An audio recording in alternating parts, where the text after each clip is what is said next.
আসসালামু আলাইকুম। আশা করি আপনারা সবাই ভালো আছেন। আলহামদুলিল্লাহ আপনাদের দোয়ায় আমিও ভালো আছি।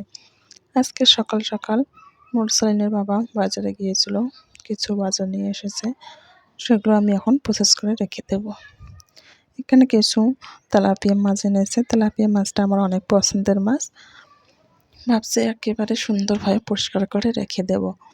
আপনারা যদি যে কোনো কাজ একবারে করে রাখেন দেখবেন পরে কিন্তু কাজটা একেবারে সহজ হয়ে যায়। কেননা এখন আমি সুন্দরভাবে সরিয়ে মাছগুলো পরিষ্কার করে নিচ্ছি।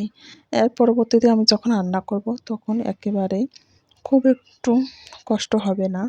অল্প একটু পরিষ্কার করে নিলে আমার রান্নাটা করা সহজ হয়ে যাবে। আমি একে একে সমস্ত মাছ সুন্দরভাবে পরিষ্কার করে নিচ্ছি।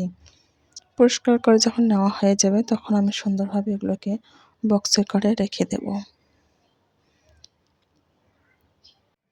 মুরসালিন তো মাছ খাবে না, সেই জন্য কিছু মুরগিও নিয়ে আসা হয়েছে। আগে আমি মাছগুলো সুন্দরভাবে প্রসেসিং করে রাখবো, এরপর মুরগিগুলো সুন্দরভাবে রাখবো। এখানে আমি 3টা বক্স নিয়েছি। 3টা বক্সে আমার যতটুকু প্রয়োজন সেভাবেই আমি বক্সে রেখে দেব। সুন্দরভাবে বক্সে করে রেখে দিয়ে এখন ফ্রিজে রেখে দেবো। দেখুন সুন্দরভাবে কিন্তু মাছটা আমার ক্লিন করা হয়ে গেছে। আর পরবর্তীতে আমার সেরকম কোনো ঝামেলাই হবে না, কারণ আমি একবারে সুন্দরভাবে পরিষ্কার করে নিয়েছি। বাজারগুলো গুছিয়ে রেখে বাসায় অন্যান্য কাজ আছে সেগুলো করতে হবে।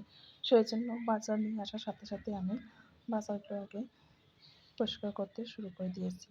কারণ যেহেতু এগুলো টাটকা টাটকা মাছ মাংস নিয়ে এসেছে, সাথে সাথে যদি আমি রেখে না দেয় তাহলে নষ্ট হয়ে যাবে।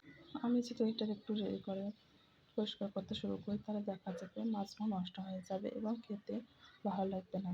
সেই জন্য আমি এগুলো আগে গুছিয়ে নেব। ফ্রিজে আমার সেরকম কিছু নেই।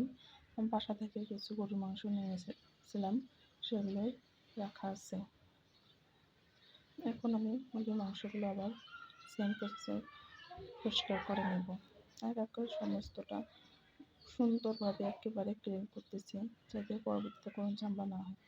অলরেডি আমার ক্লিন করা হয়ে গেছে। এগুলো আমি সুন্দরভাবে ক্লিন করে রেখে দেব। এদিকে আমি ক্লিন করে পলিথিনে করে সুন্দরভাবে প্যাকেট করছি এবং এগুলো আমি ফ্রিজেও রেখে দেবো। আজকে কিছু রান্না করবো না, কেননা অলরেডি আমি রান্নাও বসিয়ে দিয়েছি। আজকে ডিম তরকারি করেছি। আর এদিকে মাছ মাংসের সাথে করলা, বেগুন এবং এটা হলো কুমড়া।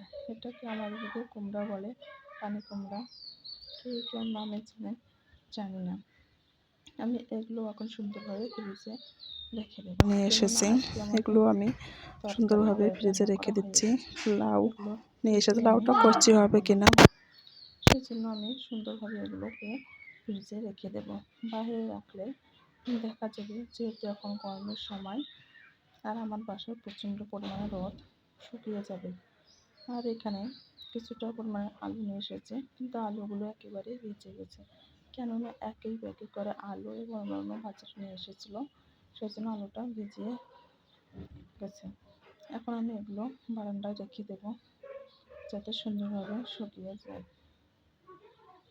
আর আপনারা যারা এখন পর্যন্ত আমাদের ভিডিও দেখছেন প্লিজ একটা লাইক কমেন্ট করবেন। আপনার একটা কমেন্ট আমাকে উৎসাহিত বাড়িয়ে দেয়। আপনারা যখন কমেন্ট করেন তখন আমার উৎসাহিত বেশি বেড়ে যায়। আর যাদের ভিডিওটা ভালো লাগবে একটু সাবস্ক্রাইব করে রাখবেন। যদি ভালো না লাগে তারপর দেখবেন অবশ্যই একদিন ভালো লাগবে ইনশাআল্লাহ।